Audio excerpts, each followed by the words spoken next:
Magandang buhay. Paano kung biglang mamatay ang asawa mo bukas? Sino ang makikinabang sa SSS pension niya? Ikaw ba, kahit hiwalay na kayo?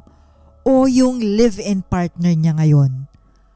Maraming nalilito dito at sa sobrang gulo, hindi lang pamilya ang nagbabanggaan. Minsan, nauuwi pa sa habulan sa korte. Kaya ngayon, lilinawin natin ang deretsahan.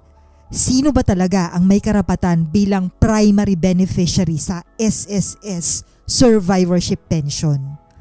Para mas malinaw, tignan natin ang ilang sitwasyon. May isang lalaki na matagal nang nagbabayad sa SSS, masipag at kumpleto sa hulog. Bago pa siya ikasal, kumpleto na ang 120 na bilang ng hulog niya.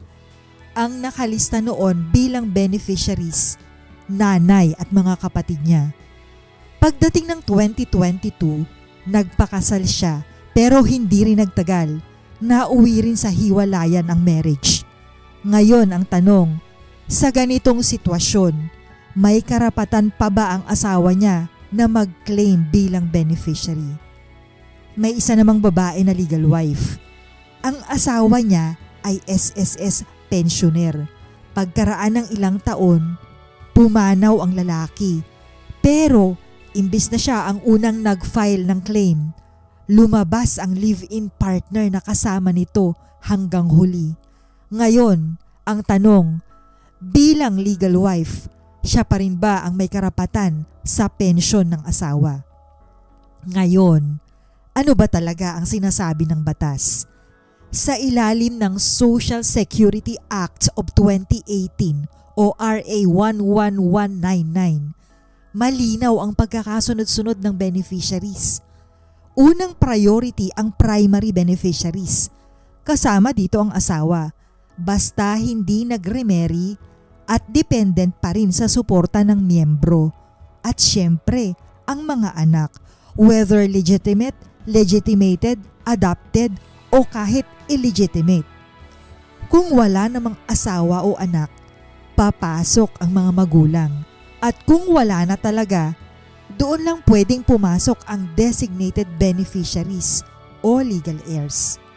Kaya malinaw, ang live-in partner hindi talaga kasama sa primary beneficiaries. At dito madalas nagkakamali ang mga tao. Akala nila pareho lang ang usapan ng SSS pension at mana.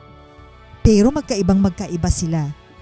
Kung inheritance ang pinag-uusapan, oo, entitled pa rin ang legal wife kahit hiwalay dahil hindi naputol ang kasal. Pero kapag SSS pension na ang usapan, ibang kwento na.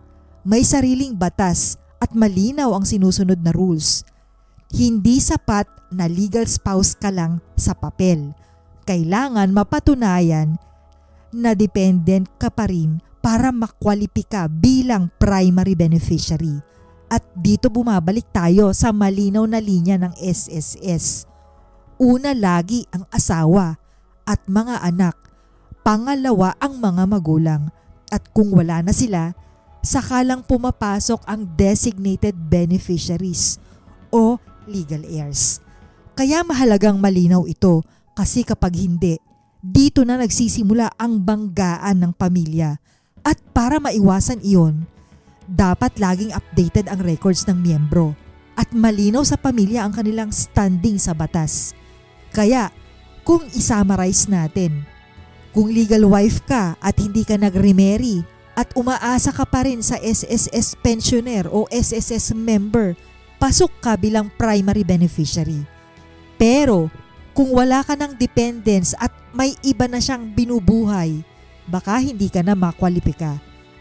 At kahit gaano pa katagal ang live-in partner, wala pa ring legal na karapatan bilang primary beneficiary sa SSS pension.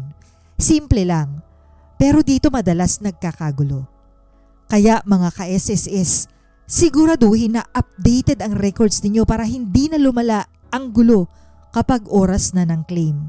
Tandaan, ang benepisyo ng SSS ay para sa proteksyon ng pamilya mo. Kung may kilala kang nasa ganitong sitwasyon, i-share mo itong video para makatulong. At kung gusto mong masundan pa ang mga ganitong usapan tungkol sa SSS at retirement planning, huwag kalimutang mag-subscribe. Salamat sa panonood. Tandaan, ang tamang impormasyon ang pinakamagandang proteksyon. Kita-kits sa susunod nating video.